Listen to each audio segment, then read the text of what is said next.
Bienvenido a tu programa Testigos de la Fe. Tomadla, porque yo escojo todo lo que vos queréis. Tomadla, porque yo escojo todo lo que vos queréis. Si vives santamente, morirás santamente.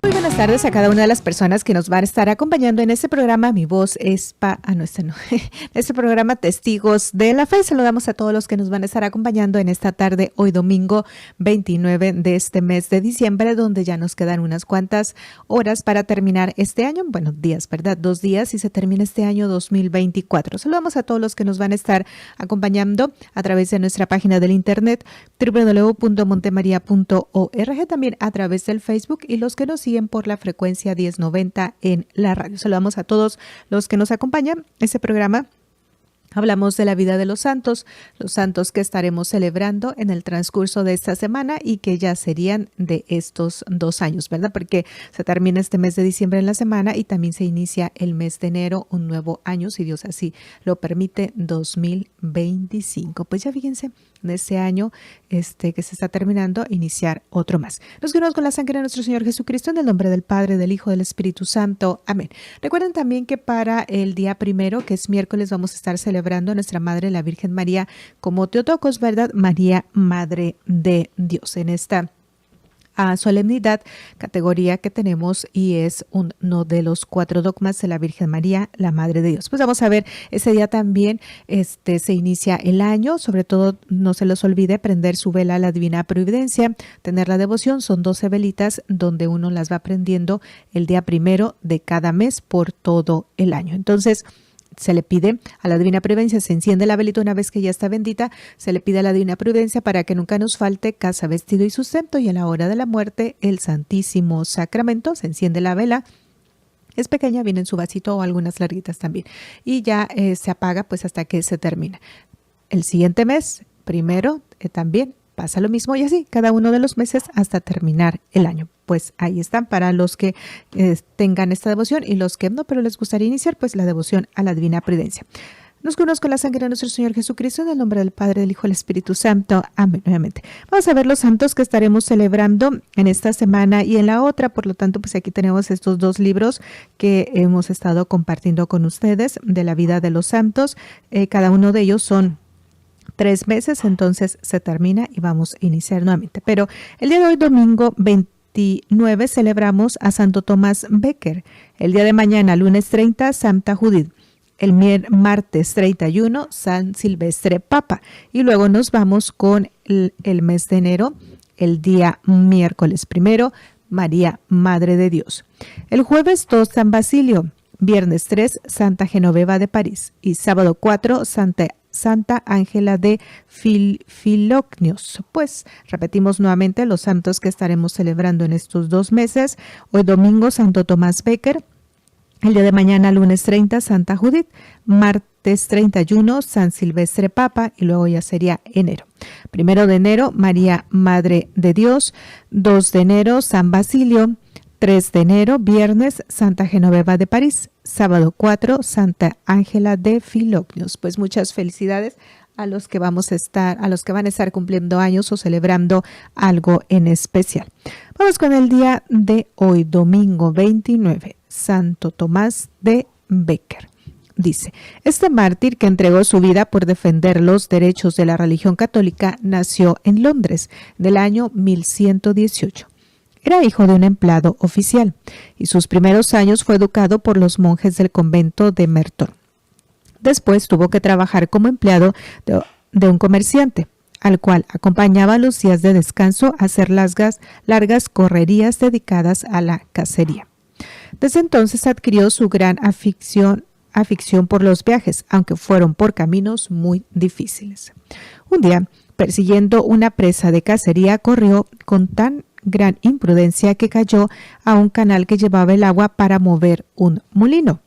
La corriente lo arrastró y ya iba a morir triturado por las ruedas cuando, sin saber cómo ni por qué, el molino se detuvo instantáneamente. El joven consideró aquello como un aviso para tomar la vida más en serio.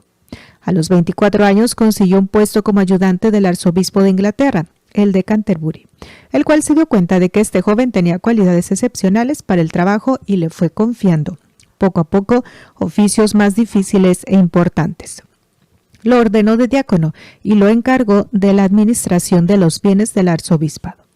Lo envió varias veces a Roma a tratar asuntos de mucha importancia y así Tomás llegó a ser el personaje más importante después del arzobispo en aquella iglesia de Londres.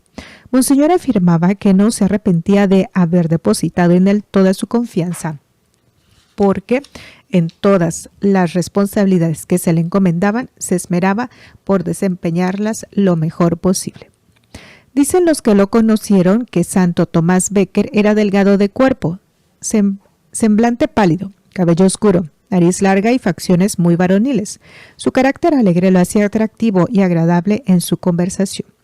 Sumamente franco, trataba de decir siempre la verdad y no andar fingiendo lo que no sentía, pero siempre con el mayor respeto. Sabía expresar sus ideas de manera tan clara que a la gente le gustaba oírle explicar los asuntos de religión porque se le entendía todo fácilmente y bien.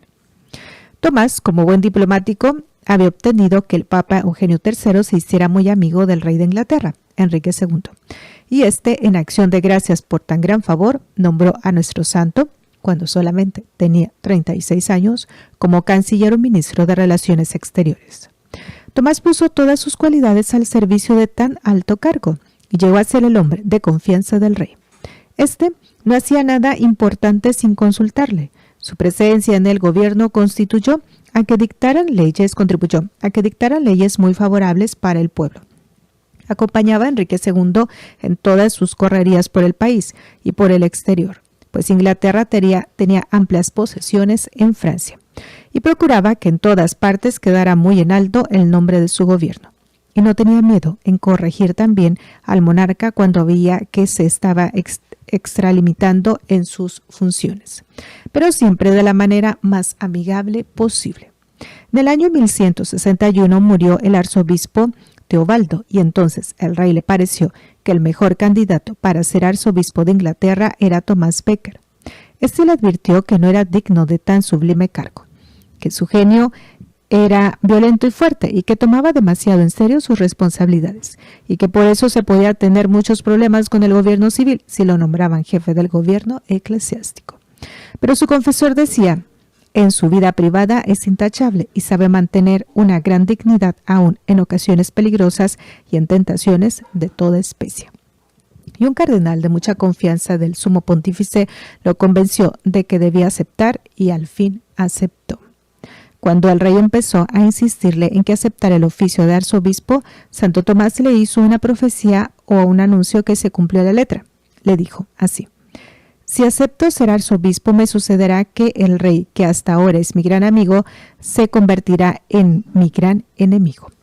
Enrique no creyó que fuera a suceder así, pero así sucedió. Ordenado de sacerdote y luego consagrado como arzobispo, pidió a sus ayudantes que en adelante le corrigieran con toda valentía cualquier falta que notaran en él. Les decía: muchos ojos ven que dos. Si ven en mi comportamiento algo malo que no está de acuerdo con mi dignidad de arzobispo, les agradeceré de todo corazón si me lo advierten. Desde que fue nombrado arzobispo por el Papa Alejandro III, la vida de Tomás cambió por completo. Se levantaba muy al amanecer, luego dedicaba una hora a la oración y a la lectura de la Sagrada Biblia. Después del desayuno estudiaba otra hora con un doctor en teología para estar al día en conocimientos religiosos. Cada día repartía él personalmente las limosnas a muchísimos pobres que llegaban al palacio arzobispal. Muy pronto ya los pobres que allí recibían ayuda eran el doble de los que antes iban a pedir limosna. Cada día tenía algunos invitados a su mesa, pero durante las comidas, en vez de música, escuchaba la lectura de algún libro religioso. Casi todos los días visitaba a algunos enfermos del hospital. Examinaba rigurosamente la conducta y la preparación de los que deseaban ser sacerdotes, y a los que no estaban bien preparados o no habían hecho los estudios correspondientes, no los dejaba ordenarse de sacerdotes, aunque llegaran con recomendaciones del mismo rey. Tomás había dicho al rey cuando éste le propuso el arzobispado: ya verá que los envidiosos tratarán de poner enemistades entre nosotros dos. Además, el poder civil tratará de imponer leyes que vayan contra la Iglesia Católica y no podré aceptar eso. Y hasta el mismo rey me pedirá que yo le apruebe ciertos comportamientos suyos y me será imposible hacerlo. Eso se fue cumpliendo todo exactamente. Veamos cómo. El rey se propuso ponerles enormes impuestos a los bienes de la Iglesia Católica. El arzobispo se opuso totalmente a ello, y desde entonces el cariño de Enrique II hacia su antiguo canciller Tomás se apagó casi por completo. Luego, pretendió el rey imponer un fuerte castigo a un sacerdote. El arzobispo se opuso, diciendo que al sacerdote lo juzga su superior eclesiástico y no el poder civil. La rabia del mandatario se encendió furiosamente. Enrique II redactó una ley en la cual la Iglesia quedaba casi totalmente sujeta al gobierno civil. El arzobispo exclamó: no permita Dios que yo vaya jamás a aprobar o a firmar semejante ley. Y no la aceptó. Nueva rabia del rey. Enseguida éste se propuso que en adelante sería el gobierno civil quien nombrara para ciertos cargos eclesiásticos. Tomás se lo opuso terminantemente. Resultado, tuvo que salir del país. Tomás se fue a Francia a entrevistarse con el Papa Alejandro III y pedirle que lo reemplazara por otro en este cargo tan difícil. Santo Padre, le digo, yo soy un pobre hombre orgulloso y yo no fui nunca digno de este oficio. Por favor, nombre a otro y yo terminaré mis días dedicado a la oración en un convento. Y se fue a estarse 40 días rezando y meditando en una casa de religiosos. Pero el pontífice intervino y obtuvo que Enrique II y Tomás hicieran las paces, y así volvió a Inglaterra. Sin embargo, el problema peor estaba por llegar. Después de 6 años de destierro y cuando ya le habían sido confiscados por el rey todos sus bienes y los de sus familiares, el arzobispo Tomás regresó a Inglaterra el 1 de diciembre con el título de delegado del sumo pontífice. El trayecto desde que desembarcó hasta que llegó a su catedral de Canterbury fue una marcha triunfal. Las gentes aglomeradas a lo largo de la vía lo aclamaban. Las campanas de todas las iglesias repicaban alegremente y parecía que la hora de su triunfo ya había llegado. Pero era otra clase de triunfo distinta a la que le esperaba en este mes de diciembre, la del martirio. Como él mismo lo había anunciado, los envidiosos empezaron a llevar cuentos y cuentos al rey contra el arzobispo. Y dicen que un día, en uno de sus terribles estallidos de cólera, Enrique II exclamó: no podrá haber más paz en mi reino mientras viva Becker. ¿Será que no hay nadie que sea capaz de suprimir a ese clérigo que me quiere hacer la vida imposible? Al oír semejante exclamación de labios del mandatario, 4 sicarios se fueron donde el santo arzobispo, resueltos a darle muerte. Él estaba orando junto al altar cuando llegaron los asesinos. Era el 29 de diciembre del año 1170. Lo atacaron a cuchilladas. No puso resistencia. Murió diciendo: muero gustoso por el nombre de Jesús y en defensa de la Iglesia Católica. Tenía apenas 52 años. Se llama apoteosis la glorificación y gran cantidad de honores que se le renden a una persona. La noticia del asesinato de un arzobispo recorrió velozmente Europa, causando horror y espanto en todas partes. El Papa Alejandro III lanzó extracomunión contra el rey Enrique, el cual, profundamente arrepentido, duró 2 años haciendo penitencia y en el año 1172 fue reconciliado otra vez con su religión, y desde entonces se entendió muy bien con las autoridades eclesiásticas. El mártir Tomás consiguió después de su muerte esto que no había logrado obtener durante su vida. 3 años después, el sumo pontífice lo declaró santo a causa de su martirio y por los muchos milagros que se obraron en su sepulcro. 2 personajes con nombres de Tomás ocuparon el cargo de canciller en Inglaterra, junto con 2 reyes de nombre Enrique, y ambos fueron martirizados por defender a la Santa Iglesia Católica. Santo Tomás Becker, martirizado por deseos de Enrique II, y Santo Tomás Moro, martirizado por orden del impío Enrique VIII. Quiera Dios que todos los hijos de la Santa Iglesia Católica en todos los sitios del mundo prefieran perder bienes, dignidades y hasta la propia vida, con tal de permanecer fieles a nuestra santa religión hasta la muerte. Amén. Pues hoy lo estamos celebrando. Vamos con el día de mañana, lunes 30, Santa Judith. Judith es una palabra israelita que significa alabado sea Dios. Esta es una heroína famosa que expuso valientemente su vida con tal de obtener la libertad para su patria Israel y la libertad para su santa religión. Uno de los libros más emocionantes de la Sagrada Biblia es el de Judith. Ahí se narra lo siguiente. El general Holofernes, enviado por el rey Nabucodonosor, rodeó la ciudad israelita de Betulia con un ejército de 120,000 hombres. Toda la gente de Israel se dedicó a orar a Dios con gran fervor. Los sacerdotes ofrecían sacrificios en el templo de Jerusalén. El pueblo sabía muy bien que solo un favor especial de Dios podía librarlos de aquel gran peligro. Holofernes preguntó a sus consejeros qué debía hacer para poder apoderarse de la nación de Israel. Y a Ahior, jefe de los amonitas, le dijo: «Este pueblo de Israel es muy favorecido por Dios. Cuando se dedican a comportarse mal, los abandona y los deja en poder del enemigo. Pero cuando cumplen bien sus santos mandamientos, Dios hace prodigios para defenderlos. Así que yo aconsejo, averígüese bien, pues si se están portando mal o han olvidado a Dios, los podremos atacar y derrotaremos. Pero si están observando buena conducta y obedecen a Dios, no los atacaremos, porque Dios luchará por ellos y nos derrotará a nosotros». A Holofernes y a sus seguidores no les agradó nada de esto que dijo Ahior y lo desterraron de allí. Holofernes se propuso sitiar a Betulia y vencer a sus gentes por hambre y sed. Tapó todos los caminos y cortó las fuentes de agua que la abastecían. Después de 33 días de asedio en Betulia se acabó totalmente el agua y las gentes caían desmayadas de hambre y de sed. El pueblo se reunió junto a su sacerdote y sus jefes y les pidieron que se rindieran ante los ejércitos de Holofernes para no perecer de hambre y sed.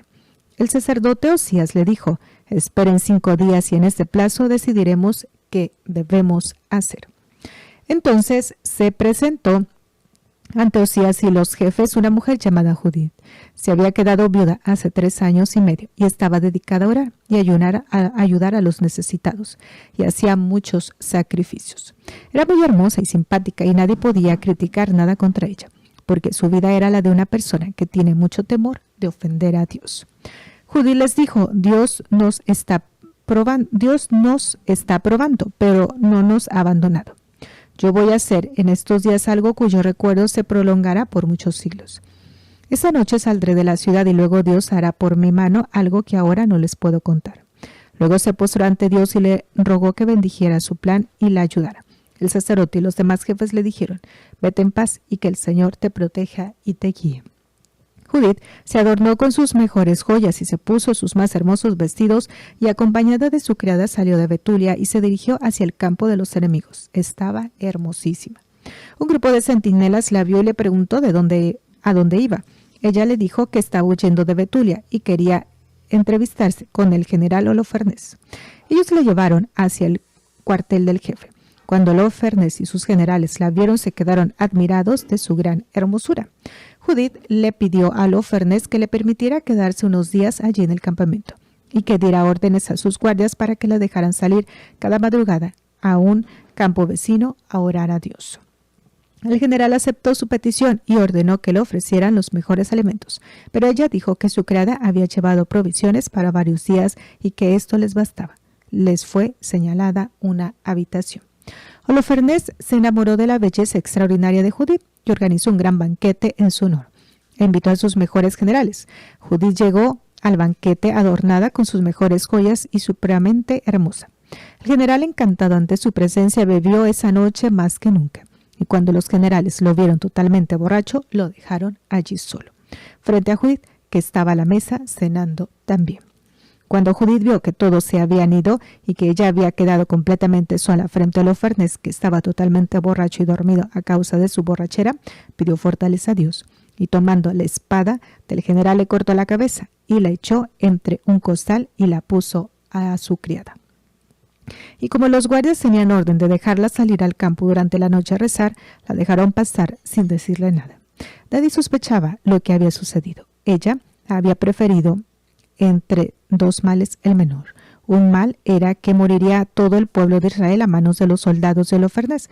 El otro era que muriera Holofernes, pero que el pueblo se salvara. Y Judith escogió este segundo medio. Judith llegó a Betulia y anunció a Osías y a los demás jefes lo que había hecho y les mostró la cabeza de Holofernes. La gente se llenó de entusiasmo y empezó a gritar de alegría. Al amanecer, los ayudantes de Holofernes fueron a su habitación y lo encontraron muerto, y esta noticia causó una alarma tan espantosa que sus soldados se lanzaron a la dispersión, huyendo cada uno por su lado, y dejaron libre la ciudad de Betulia. Y no la destruyeron, y en cambio le dejaron entre sus alrededores grandes riquezas, que no tuvieron tiempo de llevarse al salir huyendo. El sumo sacerdote de Jerusalén y el senado de la nación fueron hacia Betulia a felicitar a Judith y le dijeron: Tú eres la gloria de Israel, el orgullo de Israel. Bendita seas por el Señor omnipotente por todos los siglos. Y el pueblo respondió: Amén. Y Judith entonó un canto de acción de gracias a Dios, diciendo: Alabad a mi Dios con instrumentos musicales. Elevad al Señor cantos de acción de gracias, porque el Señor es el único que es capaz de evitar las guerras. Bendito sea por siempre. Amén. Judith vivió en Betulia hasta la edad de 100 años. Nunca quiso volverse a casar y era estimadísima por toda la población. Las riquezas que su marido le había dejado las repartió entre los que lo necesitaban, y después de haber libertado tan valientemente a su pueblo, adquirió un nombre famoso para siempre aquí en la tierra y un puesto en el cielo por sus buenas obras y su gran virtud. Gloria a Dios para siempre. Amén. Estamos compartiendo aquí con ustedes de unas definiciones que andamos viendo y aquí estamos. Bueno, estamos de regreso. Vamos con el día martes 31 de diciembre. ¿Sí? Sí. San Silvestre, Papa. Ese pontífice se ha hecho famoso porque le correspondió gobernar a la Iglesia Católica en la época en la que se acabaron las persecuciones y el emperador Constantino decretó plena libertad para practicar en todas partes la religión de Jesucristo. A San Silvestre le regaló Constantino el Palacio de Letrán en Roma, y desde entonces estuvo allí la residencia de los pontífices. También tuvo este pontífice la suerte de poder construir, con ayuda del gobierno y de los fieles, la antigua Basílica de San Pedro en el Vaticano y la primera Basílica de Letrán. Durante su pontificado se reunió el Concilio de Nicea en el año 325, en el cual los obispos de todo el mundo declararon que quien no crea que Jesucristo es Dios no puede pertenecer a nuestra santa religión, y compusieron el credo que rezamos los católicos. Dicen que San Silvestre le correspondió el honor de bautizar a Constantino, el primer emperador que se hizo cristiano. Todos los anteriores habían sido paganos. El pontificado de San Silvestre duró 20 años y transcurrió todo en medio de gran tranquilidad y completa libertad para la Iglesia. Murió el 31 de diciembre en el año 335, a la edad muy avanzada. Alabado y bendecido sea Dios en todos sus santos. Amén. Y ahí terminamos lo que vendría siendo el mes de diciembre, el año, pues ahora sí cualquier año, ¿verdad? Pero en el menos de nosotros, el año 2024. Vamos entonces ahora con enero, el próximo mes y el próximo año, 2025. 1 de enero, María, Madre de Dios. Veamos lo que nos dice. María, Madre de Dios, 1 de enero, miércoles. La Iglesia Católica quiere comenzar el año pidiendo la protección de la Santísima Virgen María. La fiesta mariana más antigua que se conoce en Occidente es de María, Madre de Dios, Teotocos. Ya en las catacumbas o en los antiquísimos subterráneos que están cavados debajo de la ciudad de Roma y donde se reunían los primeros cristianos para celebrar la misa en tiempos de las persecuciones, hay pinturas con este nombre, María, Madre de Dios.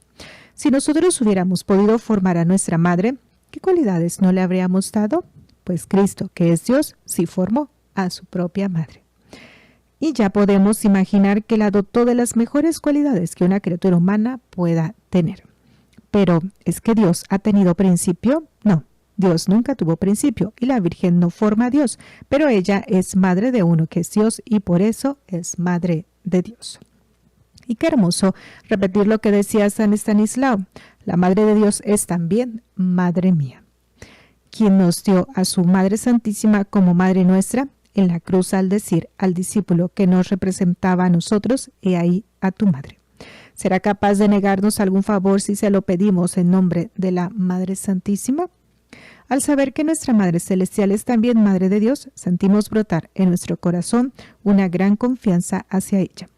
Cuando en el año 431 el hereje Nestorio se atrevió a decir que no era madre de Dios, se reunieron los 200 obispos del mundo en Éfeso, la ciudad donde la Santísima Virgen pasó sus últimos días. E iluminados por el Espíritu Santo, declararon: la Virgen María es Madre de Dios porque su Hijo, Cristo, es Dios. Y acompañados por todo el gentío de la ciudad que los rodeaba, portando antorchas encendidas, hicieron una gran procesión cantando: Santa María, Madre de Dios, ruega por nosotros pecadores, ahora y en la hora de nuestra muerte. Amén. El título Madre de Dios es el principal y el más importante de la Virgen María, y de él dependen todos los demás títulos y cualidades y privilegios que ella tiene.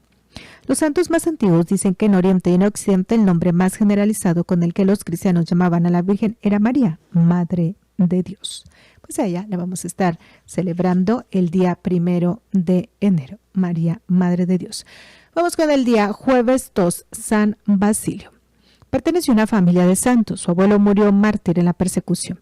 La abuela fue Santa Macrina, la mamá Santa Amelia. La hermana también fue santa. Sus hermanos San Pedro, obispo de Sebaste, y San Gregorio, obispo de Niza. Su mejor amigo, San Gregorio Nacienzano. Basilio significa rey. Nació en Cesarea de Turquía en el año 329. Estudió en Atenas y Constantinopla. Al ver que su hermana Santa Macrina había fundado un monasterio de monjas y que éstas progresaban mucho en santidad, Basilio se fue a Egipto a aprender de los monjes del desierto el modo de vivir como monje, en la soledad, y al volver de allá se hizo monje y redactó sus famosas constituciones, que son la primera regla de vida que se escribió para los religiosos. En ella se enseña cómo vivir en oración, estudio, buenas lecturas y trabajos manuales en el monasterio y cómo hacerse santo en la vida religiosa. En esas constituciones se han basado los más famosos fundadores de comunidades para redactar los reglamentos de sus congregaciones.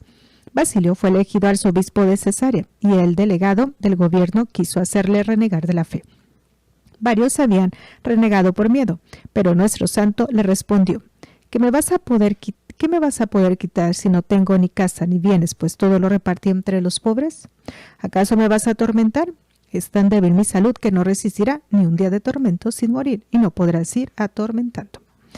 ¿Que me vas a desterrar? A cualquier sitio a donde me destierres, allá estará Dios, y donde esté Dios, allí está mi patria, y allí me sentiré contento. El gobernador le respondió admirado: jamás nadie me había contestado así. Y Basilio añadió: es que jamás te habías encontrado con un obispo. El gobernante no se atrevió a castigarlo porque le pareció que era un gran santo y porque todo el pueblo lo veneraba inmensamente. Por su oratoria maravillosa, por sus admirables escritos y por las muchísimas obras que hizo a favor del pueblo, fue llamado Basilio el Grande.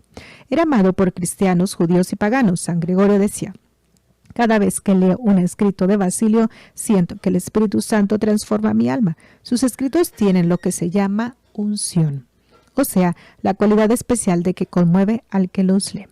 Además de su arrebatada elocuencia, Basilio tenía una asombrosa actividad en favor de los necesitados. Fue al primero que se le ocurrió fundar allí un hospital para pobres y un ancianato. Todo lo que llegaba lo regalaba a los necesitados.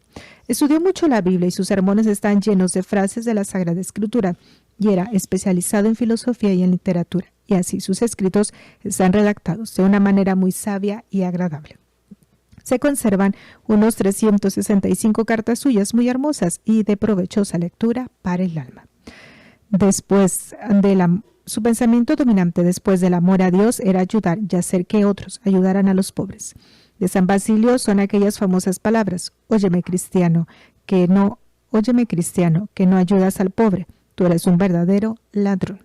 El pan que no necesitas le pertenece al hambriento, los vestidos que ya no usas le pertenecen al necesitado. El calzado que ya no empleas le pertenece al descalzo.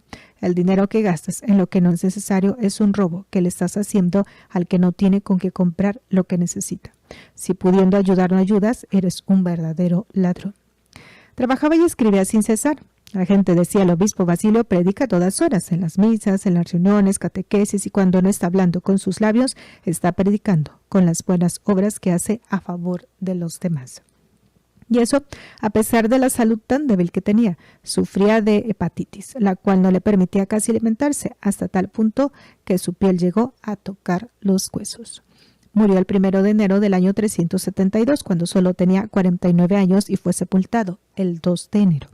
En medio de un gentío tan grande y unos lloros tan impresionantes como nunca se había presenciado en aquella ciudad capital. Todos sus escritos y sermones tienen por fin hacer que la gente ame más a Dios y que se vuelva más santa. Por eso es considerado como el primer escritor ascético del Oriente. San Gregorio Nacianceno, arzobispo de Constantinopla, dijo en su discurso el día del entierro: Basilio Santo nació entre los santos. Basilio pobre vivió entre los pobres. Basilio, hijo de mártires, sufrió como un mártir. Basilio predicó siempre con sus labios y con sus buenos ejemplos, y seguirá predicando siempre con sus escritos admirables. Amén. Vamos con el día viernes 3 de enero. Santa Genoveva, aquí estamos, Santa Genoveva de París. Nació cerca de París en el año 422. Genoveva significa de buena familia. Muy niña se encontró con San Germán, venerable obispo, el cual le aconsejó que dedicara su vida a servir a Dios y al prójimo, y así lo hizo. A los 15 años formó con un grupo de amigas una asociación de mujeres dedicadas al apostolado y a ayudar a los pobres. No eran religiosas, pero vivían muy santamente, en su casa o en un sitio de trabajo, y asistiendo mucho al templo y ayudando todo lo más posible a los necesitados. Genoveva practicaba de tal manera el recogimiento y apartamiento del mundo que durante los 40 días de Cuaresma no salía de su casa sino para ir al templo o ayudar a algún necesitado. Y el resto del año hacía casi lo mismo. Cuando tenía 30 años oyó que el terrible bárbaro llamado Atila se acercaba con 10.000 guerreros a sitiar a París y a destruir a sangre y fuego. La gente quería salir huyendo, pero Genoveva los convenció de que en vez de salir corriendo, lo que debían hacer era ir al templo a rezar. Casi la linchaban los cobardes, pero la mayoría le hizo caso y se dedicaron a orar. Y la ciudad se salvó de ser atacada, pues el feroz Atila, cuando ya venía llegando a París, cambió imprevistamente de rumbo y se dirigió hacia Ornelas. Pero por el camino le salieron al encuentro los ejércitos cristianos y lo derrotaron en la terrible batalla de los campos catalúnicos. Así se cumplió lo que había anunciado Genoveva, que si el pueblo oraba con fe, la ciudad de París no sería atacada. Esto le dio una gran popularidad en esa capital. Después llegó a París una espantosa escasez y carestía, y la gente se moría de hambre. Genoveva, en vez de quejarse, reunió a un buen grupo de hombres y se fue al río arriba, buscando víveres, y volvió con las barcas llenas de comestibles, y así salvó una vez más a la ciudad. Como los reyes Childerico y Clodoveo sentían por ella una gran veneración, logró obtener de ellos el perdón para muchos presos políticos que iban a ser ajusticiados. Cuando Genoveva murió muy anciana el 3 de enero del año 502, ya la ciudad de París la consideraba su patrona, y todavía hoy ella es la patrona de París. Sobre su tumba se construyó un famoso templo, el cual en la Revolución Francesa fue destruido, y en ese sitio levantaron un edificio llamado Panteón, donde los franceses entierran a sus héroes. Los datos de esta santa los conocemos porque los escribió Gregorio de Tours, unos 20 años después de haber muerto ella. Santa Genoveva ha sido invocada en épocas de grandes calamidades públicas y ha librado muchas veces a ciudades y pueblos de pestes, carestías e invasiones de enemigos. Señor, que imitación de Santa Genoveva amemos a nuestra patria y a nuestros paisanos, no solo con amor de palabras, sino con amor que se demuestre en buenas obras, y como ella, estemos convencidos de que es mejor confiar en Dios que confiar solo en las ayudas humanas. Amén. Pues ella es Santa Genoveva de París, viernes 3 de enero. Vamos con el sábado, el último de esta semana, que también está pequeño, y es Santa Ángela de Foligno, 4 de enero, sábado. Murió el 4 de enero del año 1309 en Foligno, Italia, donde había nacido en el año 1248. Es una de las místicas más famosas que ha tenido la Iglesia Católica. Se llama mística la persona que se dedica a la vida de contemplación y de comunión con Dios. En los primeros años de su vida fue una pecadora, orgullosa, vanidosa, poco piadosa y dedicada a la vida mundana.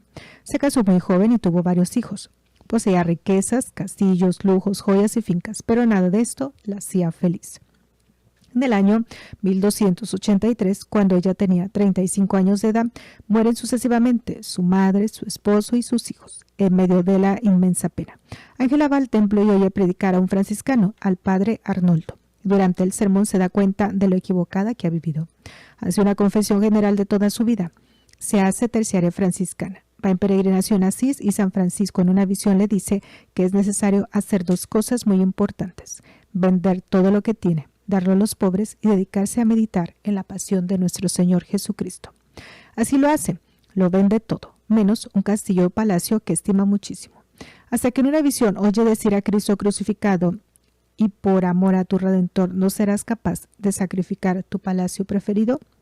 Lo vende también y todo el dinero recogido lo distribuye entre los pobres. Vende todas sus joyas y lujos, reparte el dinero entre los más necesitados y se dedica a la vida de contemplación y de meditación en la vida, pasión y muerte del Señor. Ha sido llamada la mística de la pasión de Cristo y fue tan grande el amor que le adquirió hacia la pasión y muerte del Señor que bastaba mirar una imagen de Jesús doliente o oír hablar de su santísima pasión para que se enrojeciera su rostro y quedara como en éxtasis. En visiones se le puede comparar a Santa Teresa y a Santa Catalina. Al padre Arnoldo le dictó su autobiografía. En ella se dice lo siguiente: yo, Ángela de Folignos, tuve que atravesar muchas etapas en el camino de la penitencia o conversión. La primera fue al convencerme de lo grave y dañoso que es el pecado. La segunda, al sentir arrepentimiento y vergüenza de haber ofendido al buen Dios. La tercera, hacer confesión de todos mis pecados. La cuarta, convencerme de gran misericordia que Dios tiene con el pecador que quiere ser perdonado. La quinta, el ir adquiriendo un gran amor y estimación por todo lo que Cristo sufrió por nosotros. La sexta, adquirir un gran amor a Jesús y Eucaristía. La séptima, aprender a orar, especialmente recitar con amor y atención el Padre Nuestro. La octava, tratar de vivir en continua y afectuosa comunicación con Dios. En la Santa Misa veía muchas veces a Jesucristo en la Santa Hostia. A su alrededor se reunían frecuentemente un selecto grupo de hombres y mujeres, terciarios franciscanos, a los cuales fue bendiciendo uno por uno como una madre cariñosa la tarde del 4 de enero del año 1309. Y luego, santamente y en gran paz, su alma voló a la eternidad. Sobre su sepulcro se han obrado innumerables milagros. Señor, tú dijiste en una visión a Santa Ángela: el mejor camino para llegar a la santidad es estudiar la vida de Cristo en el Evangelio y tratar de imitarlo. Haz que nosotros estudiemos la vida de Jesús y la imitemos siempre. Amén. Y así terminaríamos lo que es esta semana, la primera semana del mes de enero, y que conllevaba todavía algunos días de este mes de diciembre, que es hasta el martes 31. Ya el día 1 celebramos esta festividad, María, Madre de Dios. Pues ojalá que en estos tiempos, si no has tenido la oportunidad de hacer un buen examen de conciencia para acercarte a la confesión, pues lo puedes hacer de aquí hasta el martes, ¿verdad? Puedas confesarte para que le pidamos perdón al Señor de todos los pecados que hemos cometido en el transcurso de este año, de todas las faltas y sobre todo que iniciemos un año bueno, pues ya limpios de pecado con la gracia del sacramento de la confesión y pidiendo la intercesión siempre de nuestra Madre la Virgen María para ir cambiando cada una de las cosas que todavía nos falta por cambiar. Continuamos en unos momentos más con la celebración de la Santa Misa, recordándoles este mensaje: Dios es amor y te ama, y les deseamos un feliz año 2025. Solo me asusta una cosa: conservar mi propia voluntad. Ellos ya están con Dios. Luchemos como verdaderos testigos de la fe para alcanzar nuestra meta. Gracias por dar tu vida a Cristo. Dios es amor y te ama.